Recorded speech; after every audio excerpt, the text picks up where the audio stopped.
Bonjour et bienvenue. Je suis Eddy Balamboula, consultant réglementaire en immigration canadienne et responsable du cabinet Balkan Immigration Services. Comme vous le savez, le Canada a été affecté comme bien d'autres pays au monde par la crise du coronavirus. Alors je vais vous présenter quelques changements qui ont affecté le domaine de l'immigration au Canada. Cette crise a eu des effets sur des étudiants internationaux, sur des travailleurs étrangers temporaires, sur des visiteurs au Canada. Des restrictions des voyages ont été imposées pour venir au Canada, qu'il s'agisse des visiteurs, des étudiants internationaux ou des travailleurs.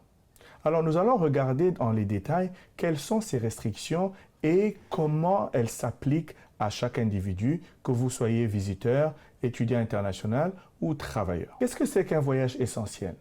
Ce qui est considéré comme essentiel, c'est un voyage pour lequel les raisons de voyager sont non discrétionnaires et non optionnelles.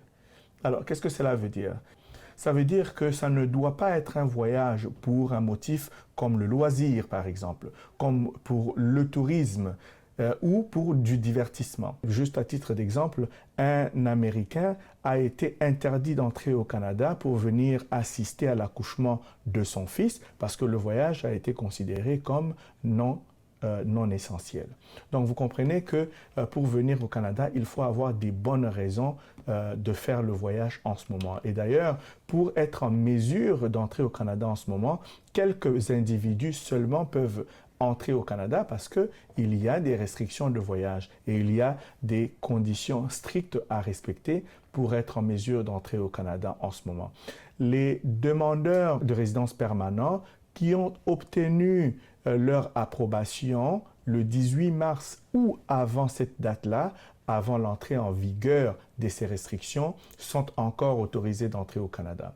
Certains étudiants étrangers peuvent entrer au Canada et certaines personnes dont la demande de résidence permanente a été acceptée justement, comme je le disais, depuis le 18 mars ou avant cette date-là. Notez aussi que pour le programme d'expérience internationale Canada, depuis le 8 mai dernier, les demandeurs de la catégorie de vacances-travail, les jeunes professionnels, sont autorisés à entrer au Canada sous certaines conditions. Entre autres, il faut avoir une offre d'emploi valide et avoir une lettre d'introduction pour le point d'entrée. Si vous avez ces deux documents, et vous pouvez entrer au Canada si vous faites partie du programme de l'expérience internationale Canada.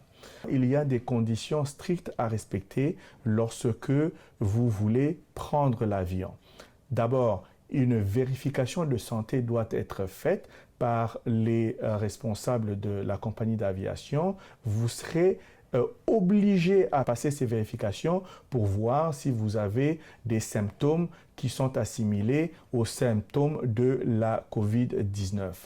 Et une autre condition, celle-là obligatoire, c'est que vous devez avoir un plan de quarantaine de 14 jours. Donc, lorsque vous arrivez au Canada, c'est une obligation, vous devez vous placer en quarantaine pendant 14 jours.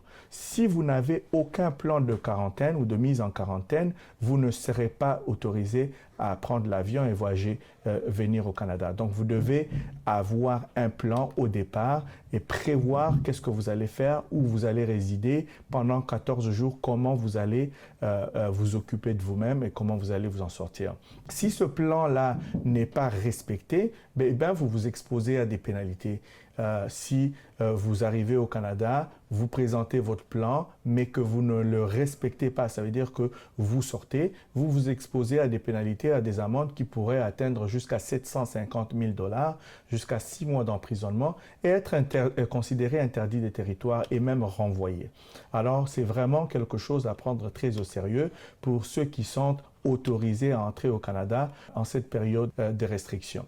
Alors, les visiteurs, il faut avoir une très bonne raison de vouloir voyager au Canada pour y être autorisé.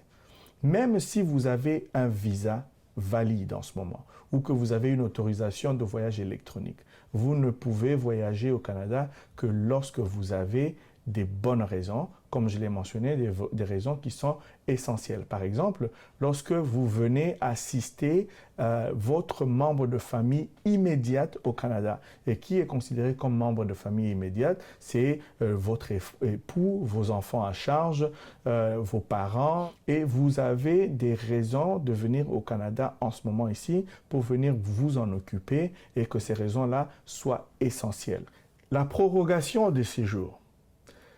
Si vous êtes un visiteur au Canada et que vous êtes bloqué au Canada, vous ne pouvez pas retourner dans votre pays et que votre permis, votre visa arrive à échéance bientôt, vous devez demander une fiche visiteur. Cela vous permet de demander, ça veut dire c'est une prolongation de séjour que vous demandez afin de vous permettre de rester légalement au Canada, de maintenir un statut légal au Canada. Parce que vous le savez, vous ne devez absolument pas rester au Canada sans statut. Vous devez vous assurer de maintenir un statut légal au Canada. Donc, lorsque vous êtes visiteur, vous pouvez soumettre la demande d'une fiche visiteur pour que cela prolonge votre séjour ici au Canada.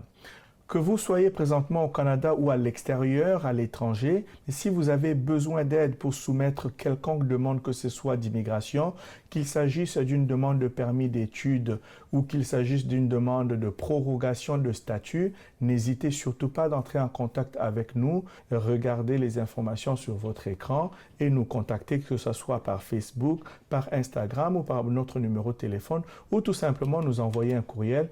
Il nous fera plaisir de vous aider. Notre mission, c'est d'investir en vous. Les lois, les règlements, la situation actuelle change constamment. Il est très important de rester connecté et de rester à l'affût des nouveaux changements et des nouvelles conditions qui s'appliquent à votre situation particulière. Nos coordonnées sont disponibles. Vous pouvez nous contacter soit par Facebook, par notre site internet, envoyez-nous un courriel. N'hésitez pas non plus à vous abonner sur notre chaîne YouTube pour recevoir des nouvelles vidéos aussitôt que nous les mettons en ligne. Cela vous permettra de rester connecté et de rester informé suite aux changements qui ont lieu. Nous vous remercions de nous avoir suivis. Connectez-vous, partagez la vidéo à vos amis, à vos frères et sœurs qui ont besoin d'aide, qui auront besoin d'assistance et il nous fera grand plaisir de pouvoir répondre à vos questions et de vous aider. À la prochaine!